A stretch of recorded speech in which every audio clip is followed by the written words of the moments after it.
ସବୁ ଫାଇନାଲ କରୁ ଯାହା ନା କହିଲେ କର କିଛି ଭୁଲ ଅପସନ ନାହିଁ ତ କାମଟା ଗୋଟେ ସଠିକ ଢଙ୍ଗରେ ଢଙ୍ଗରେ କରିବା ଦରକାର।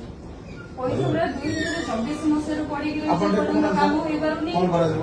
ଲକ୍ଷ ଲକ୍ଷ ଟଙ୍କା ପଞ୍ଚାୟତରେ ପଇସା ପଡିକି ରହିଛି, ସେଟା କଣ କାମ ହେଇପାରୁନି। ଯୋଉଠି କାମ ହଉଛି ସେଟା ବିଲ୍ ପଡିକି ରହୁଛି 6 ମାସ ଲେଖା। ଏଇଟା କଣ ଡେଭଲପମେଣ୍ଟ?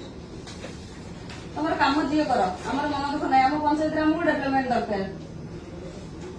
ଯେତିକ ସବୁ ପଞ୍ଚାୟତ ଫଣ୍ଡ ସବୁ ଯାକ ପଡିକି ଦେଖୁନି ରହିଛି। ତାଙ୍କ ଆଉ ତ ସମୟ ନାହିଁ ଯାହା ସରିଯିବ କାମ ଗୁଡା।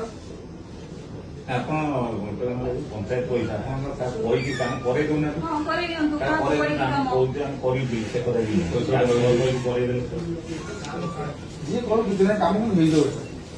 पण ଆମର ଗୋଟେ କଲ୍ୟାଣ ମଣ୍ଡପ ବିଲ୍ ପାଇଁ ବୋଧେ ମୁଁ ଆସିଥିଲି ମୋବାଇଲ 29 ତାରିଖ ଦିନ। ମୋବାଇଲ କଣ ଅଫିସ ନା ଏଟା କଣ ହେଇପାରିବ ପବ୍ଲିକ କରିପାରିବେ, ଶୁଣନ୍ତୁ ପବ୍ଲିକ କରିପାରିବେ, କରିପାରିବେ ପବ୍ଲିକ କରିପାରିବେ ମୋବାଇଲ